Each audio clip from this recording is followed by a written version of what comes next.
예수님 당시에 이 경건의 삶, 유대인들이 생각했던 기도나 자선이나 금식에 관해서 우리가 3주간 보았습니다. 오늘은 그 말씀의 전체적인 결론의 말씀으로 함께 은혜를 나누고자 합니다.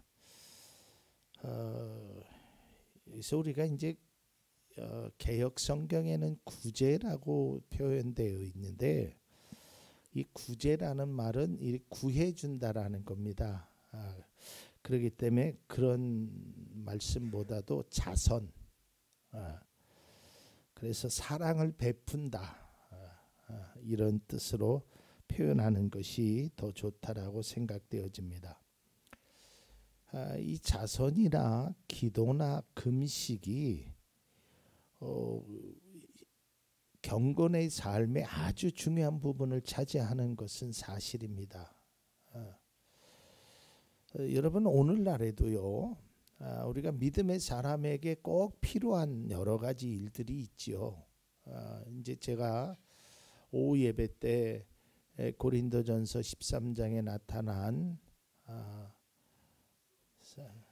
사랑, 성령의 9가지의 열매에 관해서, 또 사랑에 관해서, 고린도전서 13장에 나타난 그 사랑에 관해서, 또 갈라디아에서에 나타난 그 성령의 열매에 관해서 이렇게 말씀드릴 건데요. 우리가 이런 믿음의 실천을 하는 것은 극히 당연한 것입니다. 믿음의 사람은 이렇게 살아야 합니다. 이것을 보여주어야 합니다. 그런데 그 보여주는 게 누구에게 보여줘야 되냐면 하나님 앞에서 보여줘야 되는 거예요. 그 말의 뜻은 뭐냐면 하나님이 원하시는 뜻대로 행하는 거예요. 그러니까 하나님은 남을 베풀 때 뭐라 그랬어요? 오른손이 한 일을 왼손이 모르게 해라. 그렇게 하는 거예요. 그러니까 아예 실천을 사람들에게 보이지 말라고 하니까 아무것도 하지 말라라는 뜻이 아니라요, 하나님의 뜻대로 하라라는 거예요. 하나님이 우리에게 원하시는 그 뜻대로 해라라는 거예요. 저는 음악을 잘 모르거든요. 기타에는 코드라는 것이 있습니다. 그 코드를 잘 잡으면 거기에 따라서 소리가 나는 거예요. 그저 아무거나 두드린다고 해서 기타 소리가 바른 소리가 나는 것이에요. 소리는 날 수 있겠죠. 저도 기타는 칠 줄 알아요. 그런데 그 칠 줄 아는 게 그냥 띵띵띵띵 하는 거지 음악을 만들어내지 못한단 말이죠. 왜? 제대로 된 코드를 모르니까. 마찬가지예요. 그리스도인들도 경건의 삶 다 알아요. 할 줄 알아요. 그런데 중요한 것은 하나님이 원하시는, 다시 말해서 코드를 제대로 짚어야 아름다운 음악과 거기에 맞는 반주가 되듯이 하나님이 원하시는 그 코드, 하나님이 원하시는 그 경건의 삶, 그것을 우리가 행해야 된다라는 거예요. 실천은 당연한 것이고 찬사받을 일입니다. 그러나 그 실천이 동기와 목적이 발라야 된다는 거예요. 이 동기와 목적이 바르지 않으면 그것은 남에게 보여주기 위함이고 그 사랑은 아무것도 아니에요. 여러분, 쇼윈도 부부라는 이야기를 들어보셨죠? 연예인들이나 유명한 사람들이 보여주기 위해서, 쇼윈도 보여주기 위해서 아주 부부간의 금실도 좋다 그러고 막 이야기를 합니다. 그러나 실제적으로 그의 마음속에는 서로 사랑하는 마음이 없다면 그 부부는, 그 사랑이 허구라는 것이죠. 우리의 삶도 마찬가지예요. 우리가 경건의 삶을 쇼윈도 하듯이, 쇼하듯이 보여주고 나타나는 것은, 그것은 바람직하지 않다라는 거예요. 그래서 기도나 자선이나 금식에 의해서 예수님이 말씀하신 공통적이고 중요한 원리를 조금 말씀드리고자 합니다. 그 첫 번째가 바로 은밀하게 행하라. 마태복음 6장 4절 상반절에도 보면 내 자선 행위를 숨겨두어라 그랬어요. 또 기도에 대해서 6장 6절에도 보면 너는 기도할 때에 골방에 들어가서 문을 닫고 해라. 또 금식을 할 때도 6장 18절에 보면 그리하여 금식하는 것을 사람들에게 드러내지 말고 그랬어요. 그러니까 신앙의 행위는 실천을 해야 합니다. 그러나 그 실천을 은밀하게 하라는 거예요. 아, 내가 이런 사람이다. 자꾸 그것을 과시할 필요가 없어요. 왜요? 하나님이 하시니까. 뭐 사람에게 그런 이야기 할 필요 없어요. 유대인들은 그랬거든요. 야, 나는 일주일에 몇 번씩 금식을 해. 나는 10분의 1을 드려. 나는 이렇게 살아. 이걸 막 사람들에게 말로 나타낸단 말이에요. 사람을 의식하지 말고 하나님을 바라보라는 거예요. 심지어는요, 자신이 한 일을 자신이 모를 정도로. 여러분, 이런 겁니다. 공부하는 학생이요, 공부를 열심히 합니다. 그러면 주변의 사람들이 그 학생의 모습을 보면서 야, 진짜 공부는 저렇게 해야 돼. 쟤봐, 진짜 열심히 하잖아. 말은 안 해도 다 마음속으로 그런 생각 갖고 있거든요. 근데 정작 자신은 내가 공부를 열심히 하는 거 별로 표를 내는 게 아니에요. 그냥 하는 거야. 우리의 인생도 마찬가지입니다. 우리가 하나님 앞에 경건의 삶을 살아가는 것이 그저 남들에게 막 보여주고 뭐 책장에다가 책을 쌓아놓고 이게 아니라 그냥 내가 할 수 있는 일을 열심히 하는 거야. 그러면서 내가 스스로 경건하다, 나는 기도하는 사람이다, 나는 금식했다, 이것을 의식하지 못해요. 진짜 기도하는 사람은요, 내가 기도가 항상 부족하다고 생각해요. 그렇다니까. 왜냐하면 기도할수록 내가 보여서 그래. 그런데 기도 별로 하지 않는 사람은 자꾸 다른 사람이 보여. 아우, 쟤는 나보다도 기도도 안 해. 제 신앙생활 하는 거 보면 아유, 저 사람은 예수를 몇십 년 믿었대는데 성경도 잘 몰라. 자꾸 남만 보게 돼. 그러니까 그 앞에서 자기 자신을 나타내는 거야. 나는 이랬다. 나는 저랬다. 그다음에 두 번째로는 목적과 동기가 분명해야 한다라는 거예요. 왜 자선을 하는지, 어떤 기도를 드리는지, 무엇 때문에 금식을 하는지에 대한 목적과 정체성이 분명해야 된다는 거예요. 여러분, 왜 자선을 행하십니까? 왜 다른 사람을 도우세요? 하나님의 뜻이에요. 믿음의 사람이 걸어가야 되는 길이라 이 말이에요. 예수님께서 한 율법사가 찾아왔잖아요. 어떻게 해야 영생을 얻겠습니까? 그러다 이제 예수님께서 쭉 말씀하시다가 선한 사마리아인의 비유로 말씀하시잖아요. 한 사람이 여행을 가다가 강도를 만났다. 그러면서 이제 그런 얘기를 쭉 하시면서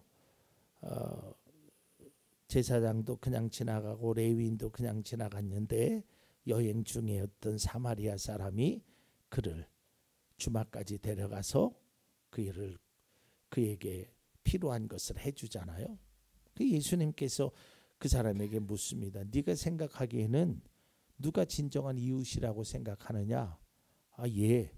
그건 누가 봐도 선한 사마리아인이잖아요. 예, 사마리아인입니다. 이때 예수님께서 뭐라 그랬어요? 너도 이와 같이 해라 그랬어요. 야고보서에 보면 이런 말이 있어요. 배고픈 사람에게 뭐 은혜가 있을지어다, 평강이 있을지어다, 배부를지어다, 그런 얘기가 무슨 의미가 있냐 이 말이에요. 그 사람에게 빵 하나 주는 것이 의미가 있지 않느냐.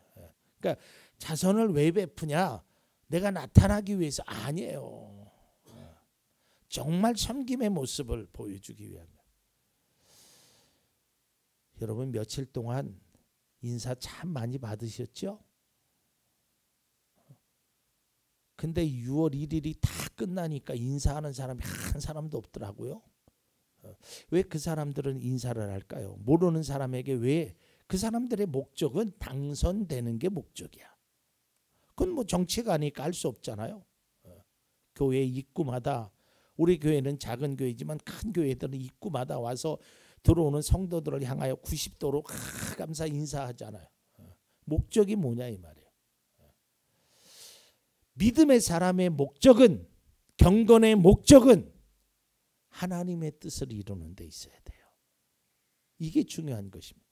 우리가 기도를 하는 것도요, 어떤 기도를 하느냐가 중요한 거라니까요. 뭐 기도만 했다고 해서 중요한 것이 아니고, 금식도 마찬가지예요. 항상 드리는 말씀이지만 내가 무엇을 했느냐보다 더 중요한 것은 어떻게, 무엇 때문에 했느냐가 더 중요한 거예요. 그 속에 사랑이, 그 속에 하나님의 뜻이 존재하지 않는다면 그것은 진정한 경건의 삶이라고 말할 수 없단 말이에요. 심지어는 금식을 열흘 20일을 해도 그것이 하나님의 뜻과 별개라면 그것은 그냥 굶는 거예요. 신앙에 의해서 매우 중요한 원리입니다. 우리는 하나님을 믿는다고 하면서 하나님보다 사람을 의식하는 경우가 너무 많다라는 것이지요. 그리고 신앙의 행위가 이 목적과 동기가 분명해야 합니다. 그것이 사람을 향해서 가면 안 돼요. 내 어떤 것을, 정치가가 인사하는 것이 당선이 목적이듯이 믿음의 사람은 자선을 행하고 기도를 행하고 금식을 하는 것이 하나님을 기쁘게 하는 일이 목적이 돼야 돼요. 그 목적성이 분명하지 않으면 그것은 가식이 되는 거예요. 마지막 세 번째입니다. 세상이 아닌 하나님의 상을 기대해야 합니다. 6장 2절에 보면 그들은 자기네 상을 이미 받았다라는 거예요. 어떤 사람? 사람에게 보이려는 사람. 그 다음에 6장 5절에 보면 똑같이 그들은 자기네 상을 이미 받았다. 기도하는 사람인데, 남에게 보이려고 기도하는 사람. 또 남에게 보이려고 금식했던 사람, 6장 16절입니다. 그들은 자기네 상을 이미 받았다라는 거예요. 그러니까 하나님이 줄 게 없어요. 여러분, 하나님이 주시는 것과 세상이 주는 것은 다른 거예요. 그걸 비교할 줄 알아야 돼요. 그걸 깨달을 줄 알아야 돼요. 요즘 아이들은 어쩐지 모르지만 예전에 아이들은요, 참 동전을 좋아했어요. 동전.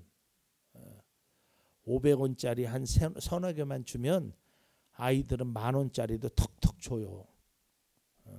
바보 같은 짓이죠. 세상의 상이 뭐가 그렇게 중요해요?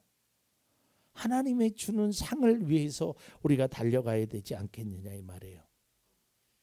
그래서 결론적으로 예수님께서 이렇게 말씀합니다. 마태복음 6장 20절입니다. 굉장히 중요한 말씀.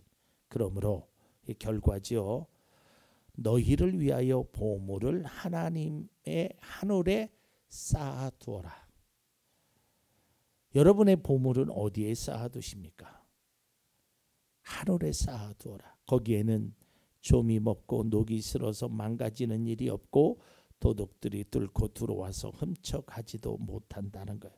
이것이 진정한 그리스도인의 모습이에요. 그러니까 우리는 자선을 행하고 기도를 행하고 금식을 행하는 것이 하늘에 보물을 쌓아두는 거예요. 세상 사람들에게 쌓아두는, 이게 예수님이 말씀하신 경건의 삶의 결론이란 말이에요. 우리가 진정으로 경건의 삶을 사는 목적과 동기가 바로 여기 있어요. 내 보물을, 내 자선을, 내 기도를, 내 금식을 하늘에 쌓아두는 거예요. 그러기 위해서 중요한 것이 있습니다. 21절에 예수님이 이렇게 말씀하십니다. 너희 보물이 있는 곳에 너의 마음도 있을 것이다. 다시 말해서 우리의 마음이 어디 있느냐 이 말이에요. 우리의 마음이. 제가 새벽인가 그런 말씀 전했지요. 마음 먹기 달려있다고. 우리의 마음에 콩밭에 있는지, 우리의 마음이 어디에 있는지 거기에 따라서 움직이는 거예요. 여러분의 마음은 어디 있습니까? 그리스도인의 마음은 어디 있어야 합니까? 세상이나 사람이 아닌 하나님을 향한 마음으로 살아가야 하는 것입니다. 그것이 바로 경건입니다. 그것이 바로 믿음의 삶의 올바른 목적과 동기이며 그렇게 사는 것이 바른 세상입니다. 제가 지난주에도 그 찬양을 제가 참 좋아하는 찬양이고 혼자 불렀던 찬양이잖아요.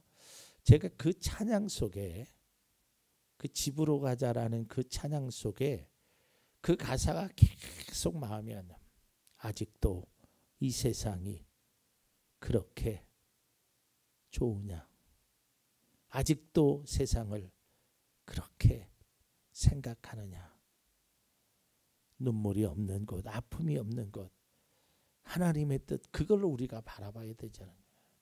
그저 그 세상 속에서 세상만 바라보고 내가 그저 예수를 믿는 목적이, 내가 기도하는 이유가, 금식하는 그 추구하는 동기가 그저 세상 속에서 내 것만 챙기려는 그런 경건이 아니라 하나님이 원하시는 그런 경건의 삶. 그래서 우리의 마음이 하늘에 그 쌓아두는 보물을 쌓아둘 수 있는 그런 마음과 생각으로 경건의 삶을 사는 우리 모두가 될 수 있기를 바랍니다.